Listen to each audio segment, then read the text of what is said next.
Alright, so with SummerSlam right around the corner, we're going to be counting down the top 5 Undertaker matches that there has ever been. So pretty much, without a shadow of a doubt, The Undertaker and Brock Lesnar is going to be an epic rematch. But we're going to count down the top 5 matches featuring The Undertaker in SummerSlam. So there we go. Counting out. This is the weekly rants episode 4, I believe it is. But anyway, it's been a while since I've actually done one of these episodes, so let's get started.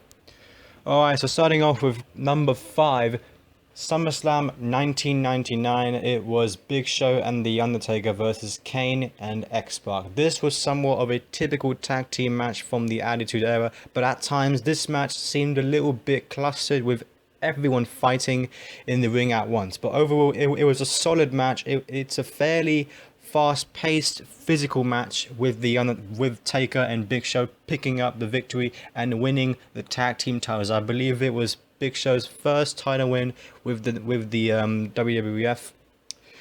Number 4, SummerSlam 1996, The Undertaker versus Mankind. What a match this was! The very odd match types of the 90s. This was like the first of the short-lived type of boiler room brawl matches. I mean, it's obviously not one of those most technically sound wrestling matches that you would ever see, but this match was more of a type of, what can I beat the other guy up with? It was a very violent sort of match. It was very entertaining. You kind of, it didn't really matter if it was back in the Attitude Era or the PG era. It was very entertaining whatsoever. And pretty much, but it did not mean that it was a bad match though. I mean, it was very entertaining, a brutal match. It was probably in the top 10 matches of 1996. I might make a video of that very year of the top 10 matches, but this match was also noted as when Paul Bearer turned on the Taker and aligned himself with Mankind. So that was it. Number 3, SummerSlam. I mean, a year later after 1996, you can pretty much guess what an epic match this was. SummerSlam 1997, The Undertaker versus Bret Hart. Now, this was a very early Attitude Era match that helped set up the infamous Shawn Michaels and Bret Hart match at Survivor Series later that year. Taker was the current champion, and Shawn Michaels was put as a referee in the match to make sure Bret didn't leave as champion. So pretty much he was a heel. Of course, things don't always go as planned with special referees, so you got even more intense. And we're counting down to the top 2 matches. Number 2, The Undertaker versus Stone Cold Steve Austin at SummerSlam 1998. So pretty much you can guess these matches just go year by year after year.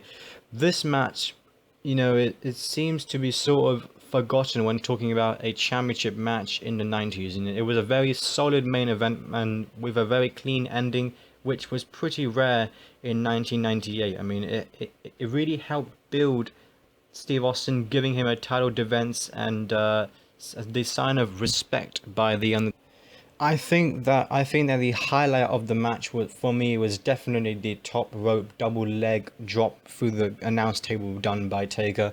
I think it was a great show of agility done by the Dead Man. So I thought that's why that was one of that highlight really got me into the match even more, and it was a good match that I pretty much been watching. I've been watching all these type of matches last night on my phone, so I really wanted to actually make a video on this, and yeah, it really did actually just interest me.